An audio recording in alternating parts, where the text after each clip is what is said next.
سورہ کہف کی آیت نمبر 71 سورہ کہف کا 10واں رکوع اور 15ویں پارے کا آخری رکوع۔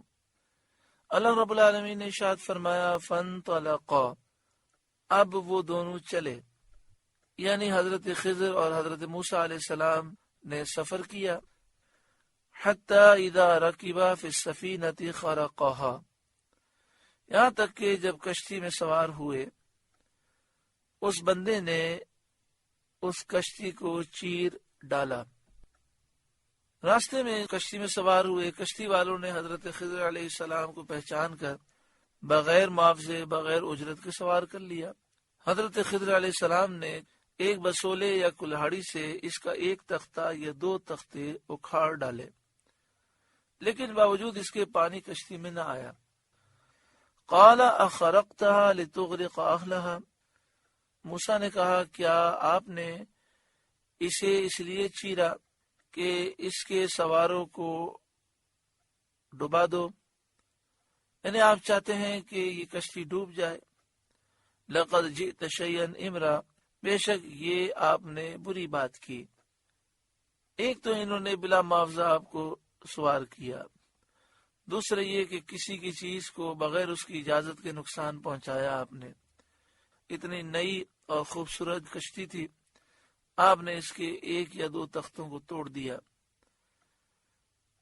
قال الم اقل انک لن تستطیع معی صبرا، خضر نے کہا میں نہ کہتا تھا کہ آپ میرے ساتھ ہرگز نہ ٹھہر سکیں گے۔ قال موسیٰ نے فرمایا لا تؤاخذنی بما نسیت، مجھ سے میری بھول پر گرفت نہ کرو، کیونکہ بھول پر شریعت میں گرفت نہیں ہے۔ ولا ترہقنی من امری عسرا، اور مجھ پر میرے کام میں مشکل نہ ڈالو۔ فانطلقا، پھر وہ دونوں چلے، یعنی کشتی سے اتر کر ایک مقام پر گزرے جہاں لڑکے کھیل رہے تھے۔ حتی اذا لقیا غلاما، یہاں تک کہ جب ایک لڑکا ملا جو ان میں خوبصورت تھا اور حد بلوغ کو نہ پہنچا تھا، یعنی نابالغ بچہ تھا۔ بعض مفسرین نے کہا کہ یہ جوان تھا اور رہزنی کیا کرتا تھا، یعنی ڈاکے ڈالا کرتا تھا۔ فقتلہ، اس بندے نے اس بچے کو قتل کر دیا۔ قال، موسیٰ نے کہا اقتلت نفسا زکیۃ بغیر نفس، کیا آپ نے ایک ستری جان بے کسی جان کے بدلے قتل کر دی؟ ستری جان سے مراد یہ ہے کہ اس کا کوئی گناہ ثابت نہ تھا۔ لقد جئت شیئا نکرا، بے شک آپ نے بہت بری بات کی۔ 15واں پارہ مکمل ہوا۔ اللہ رب العالمین اس پارے کے نور سے ہمارے قلوب کو روشن منور فرما۔ 16ویں پارے کا آغاز ہے قال الم اقل لک انک لن تستطیع معی صبرا، خضر نے کہا میں نے آپ سے نہ کہا تھا کہ آپ ہرگز میرے ساتھ نہ ٹھہر سکیں گے۔ قال ان سألتک عن شیء بعدها فلا تصاحبنی، موسیٰ نے کہا اس کے بعد میں آپ سے کچھ پوچھوں تو پھر میرے ساتھ نہ رہنا۔ پیارے آقا صلی اللہ علیہ وآلہ وسلم نے صحابہ کرام کو یہ واقعہ سنایا۔ جب نبی اکرم صلی اللہ علیہ وآلہ وسلم اس مقام پر پہنچے تو حدیث پاک میں ہے کہ آپ نے فرمایا کہ کاش موسیٰ علیہ السلام یہ نہ کہتے اور ہر واقعے کے بعد معذرت کر لیتے تو ہمیں اور بہت ساری باتیں معلوم ہوتی۔ قد بلغت من لدنی عذرا، بے شک میری طرف سے آپ کا عذر پورا ہو چکا، یعنی آپ نے کہا کہ اب میں اگر سوال کروں اور میں بھول جاؤں اور سوال کر لوں تو پھر آپ مجھے جدا کر دیجئے گا، آپ میری صحبت میں نہ رہیے گا۔ فانطلقا، پھر وہ دونوں چلے، حتی اذا اتیا اہل قریۃ استطعما اہلہا، یہاں تک کہ جب ایک گاؤں والوں کے پاس آئے، ان دہقانوں سے کھانا مانگا۔ حضرت عبداللہ بن عباس رضی اللہ تعالیٰ عنہما نے فرمایا کہ اس گاؤں سے مراد انطاکیہ ہے، وہاں ان حضرات نے لوگوں سے کھانا مانگا اور وہ میزبانی پر آمادہ نہ ہوئے۔ حضرت قتادہ رضی اللہ تعالیٰ عنہ سے مروی ہے کہ وہ بستی بہت بدتر ہے جہاں مہمانوں کی میزبانی نہ کی جائے۔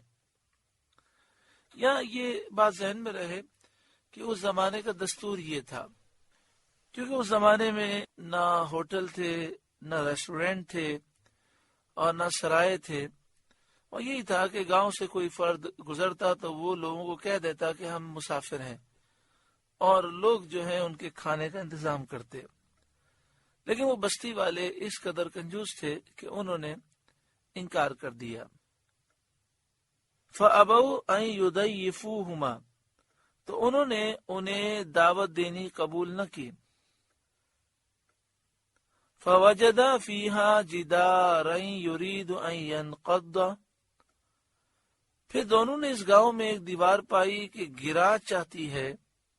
فَقَامَ، اس بندے نے اسے سیدھا کر دیا، یعنی حضرت خضر علیہ السلام نے اپنا دست مبارک لگا کر اپنے معجزے سے اسے سیدھا کر دیا۔ قال، موسیٰ نے کہا، لو شئت لاتخذت علیہ اجرا، آپ چاہتے تو اس پر کچھ مزدوری لے لیتے، کیونکہ یہ تو ہماری حاجت کا وقت ہے، بستی والوں نے ہماری کچھ مدارت نہیں کی، ایسی حالت میں ان کا کام بنانے میں اجرت لینا مناسب تھا۔ قال هذا فراق بینی و بینک، خضر نے کہا یہ میری اور آپ کی جدائی ہے، یعنی یہ وقت اب جدائی کا ہے۔ سأنبئک بتأویل ما لم تستطیع علیہ صبرا، اب میں آپ کو ان باتوں کا پھیر بتاؤں گا جن پر آپ سے صبر نہ ہو سکا، یعنی میں اب آپ کو راز بتاؤں گا کہ ان باتوں میں راز کیا تھا۔ اما السفینۃ، وہ جو کشتی تھی، فکانت لمساکین، وہ کچھ محتاجوں کی تھی، جو 10 بھائی تھے، ان میں 5 تو اپاہج تھے جو کچھ نہیں کر سکتے تھے، اور 5 ان میں تندرست تھے، یعملون فی البحر، کہ سمندر میں کام کرتے تھے۔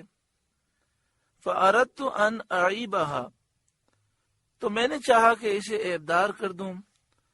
وکان وراءہم ملک یأخذ کل سفینۃ غصبا، اور ان کے پیچھے ایک بادشاہ تھا کہ ہر ثابت کشتی زبردستی چھین لیتا،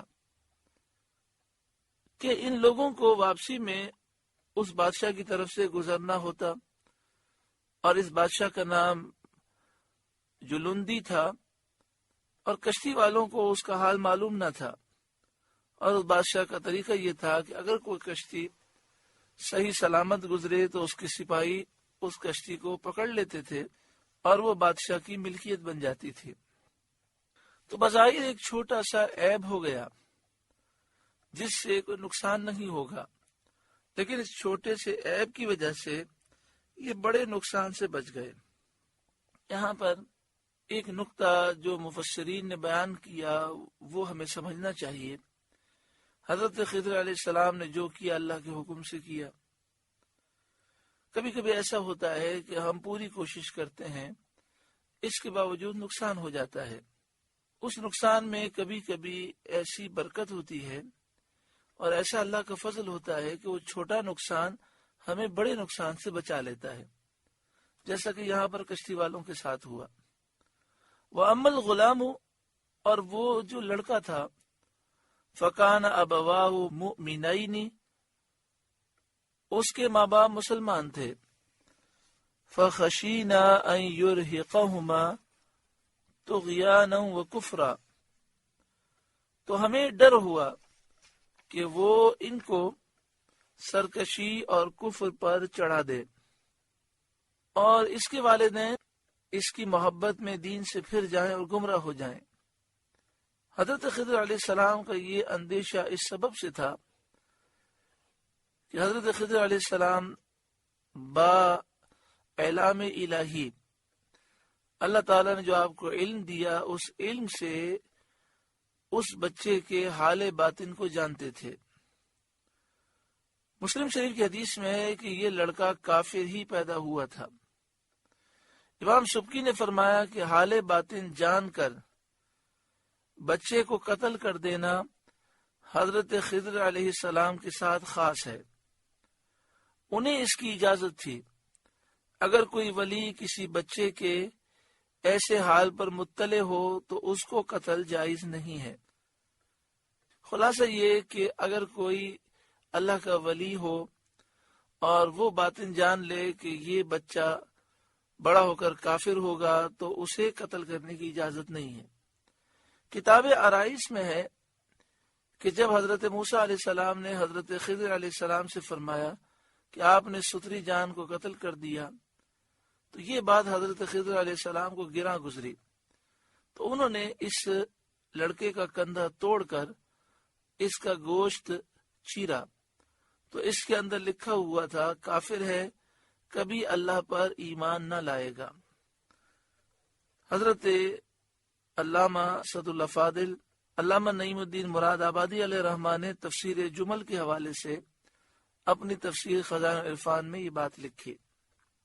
آگے ارشاد فرمایا فَأَرَدْنَا أَن يُبْدِلَهُمَا رَبُّهُمَا خَيْرًا مِّنْهُ زَكَاةً وَأَقْرَبَ رُحْمًا، تو ہم نے چاہا کہ ان دونوں کا رب اس سے بہتر ستھرا اور اس سے زیادہ مہربانی میں قریب عطا کرے، یعنی ایسا بچہ اللہ اس کے والدین کو دے جو بچہ گناہوں سے اور نجاستوں سے پاک ہو، جو والدین کے ساتھ طریق ادب، حسن سلوک اور محبت رکھتا ہو۔ مروی ہے کہ اللہ تعالیٰ نے انہیں ایک بیٹی عطا کی جو ایک نبی کے نکاح میں آئی، اور اس سے نبی پیدا ہوئے جن کے ہاتھ پر اللہ تعالیٰ نے ایک امت کو ہدایت دی۔ بندے کو چاہیے کہ اللہ کی قضا پر راضی رہے، اسی میں بہتری ہوتی ہے، یعنی جو تقدیر اللہ نے لکھی ہے انسان اس پہ راضی رہے۔ کبھی کوئی حادثہ ہو جائے، انسان کو کوشش تو یہی کرنی چاہیے کہ حادثات سے محفوظ رہے، پھر بھی حادثات ہو جاتے ہیں۔ زندگی موت یہ دنیا کا ایک انداز ہے، کوئی ہمیشہ یہاں رہتا نہیں ہے۔ انسان کو صبر کرنا چاہیے اور اللہ کی رضا پر راضی رہنا چاہیے۔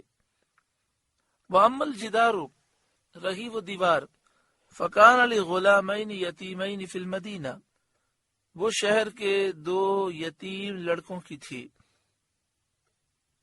ایک کا نام اسرم تھا، دوسرے کا نام سریم تھا۔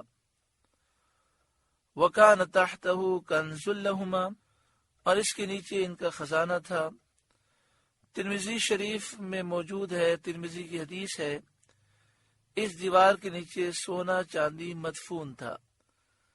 حضرت عبداللہ بن عباس رضی اللہ تعالی عنہما نے فرمایا کہ اس میں سونے کی ایک تختی تھی، اس پر ایک طرف لکھا تھا اس کا حال عجیب ہے، جسے موت کا یقین ہو اس کو خوشی کس طرح ہوتی ہے، اس کا حال عجیب ہے جو قضا قدر کا یقین رکھے، یعنی تقدیر کا یقین رکھے، اس کو غصہ کیسے آتا ہے، اس کا حال عجیب ہے جسے رزق کا یقین ہو وہ کیوں تعب میں پڑتا ہے، کیوں فکروں میں مبتلا ہوتا ہے، اس کا حال عجیب ہے جسے حساب کا یقین ہو وہ کیسے غافل رہتا ہے، اس کا حال عجیب ہے جس کو دنیا کے زوال اور تغیر کا یقین ہو وہ کیسے مطمئن ہوتا ہے۔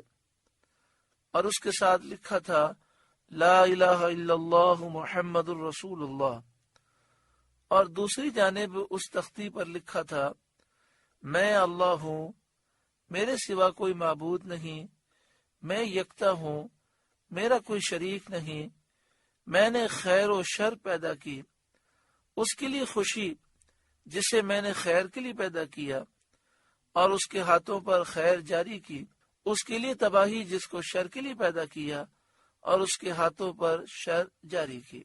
وکان ابوہما صالحا، اور ان کا باپ نیک آدمی تھا، اس کا نام کاشے تھا اور یہ شخص پرہیزگار تھا۔ حضرت محمد بن منقدر رضی اللہ تعالی عنہ نے فرمایا، اللہ تعالی بندے کی نیکی سے اس کی اولاد کو اور اس کی اولاد کی اولاد کو اور اس کے کنبے والوں کو، خاندان والوں کو اور اس کے محلہ داروں کو اپنی حفاظت میں رکھتا ہے۔ سبحان اللہ۔ بعض مفسرین نے فرمایا کہ یہ جو فرمایا گیا وکان ابوہما صالحا، ان بچوں کا باپ نیک آدمی تھا، تو کہا کہ یہ ان کے والد مراد نہیں ہے، بلکہ والد، دادا، پردادا، اس طرح اوپر 7ویں پشت میں ان کے ایک پردادا تھے، وہ مراد ہیں۔ وہ نیک صالح تھے، ان کا اثر 6 نسلوں کے بعد بھی پایا گیا۔ یعنی آدمی نیک ہوتا ہے تو اس کی نیکی کا اثر اس کی اولاد، بلکہ اولاد کی اولاد، اولاد کی اولاد تک جاری و ساری رہتا ہے۔ فَأَرَادَ رَبُّكَ أَن يَبْلُغَا أَشُدَّهُمَا، تو آپ کے رب نے چاہا کہ وہ دونوں اپنی جوانی کو پہنچے اور ان کی عقل کامل ہو جائے اور وہ قوی و توانا ہو جائیں۔ وَيَسْتَخْرِجَا كَنْزَهُمَا، اور اپنا خزانہ نکالیں، رحمتا من ربک، آپ کے رب کی رحمت سے، یعنی یہ سب آپ کے رب کی رحمت ہے کہ اللہ تعالی نے انہیں یہ فضل عطا فرمایا۔ وما فعلته عن امری، یہ کچھ میں نے اپنے حکم سے نہ کیا، بلکہ اللہ کے حکم سے، اور اللہ نے جو میرے دل میں القاء فرمایا اس کی وجہ سے میں نے کیا۔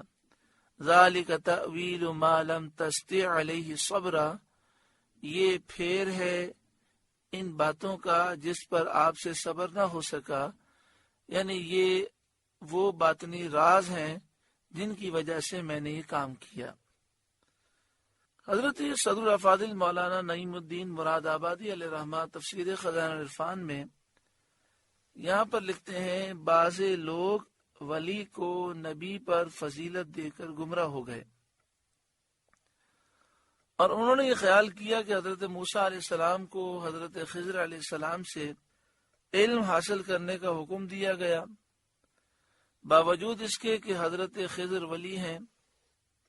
یعنی وہ کہتے ہیں بعض لوگ کہ حضرت خضر ولی ہیں، حضرت موسیٰ علیہ السلام نبی ہیں، نبی کو حکم ہوا کہ ولی سے علم حاصل کرے، پتہ چلا کہ ولی کا درجہ نبی سے بلند ہے، نعوذ باللہ من ذالک۔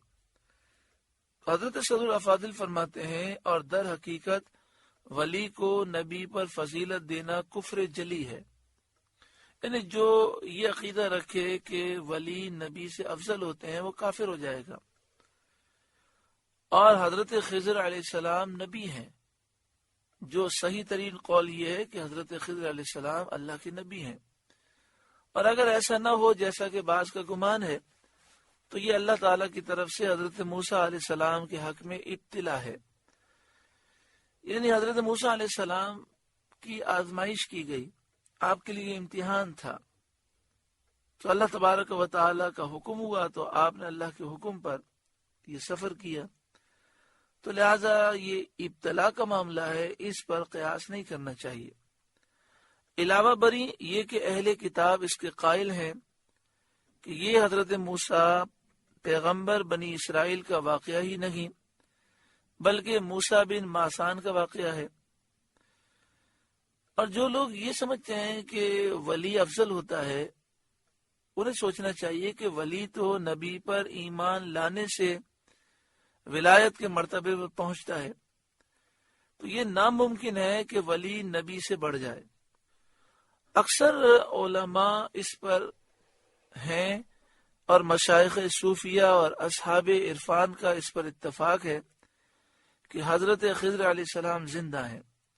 یوں تو ہر نبی زندہ ہے، لیکن حضرت خضر علیہ السلام ان نبیوں میں سے ہیں جنہوں نے کل نفس ذائقۃ الموت کے تحت موت کا مزہ چکھا نہیں ہے۔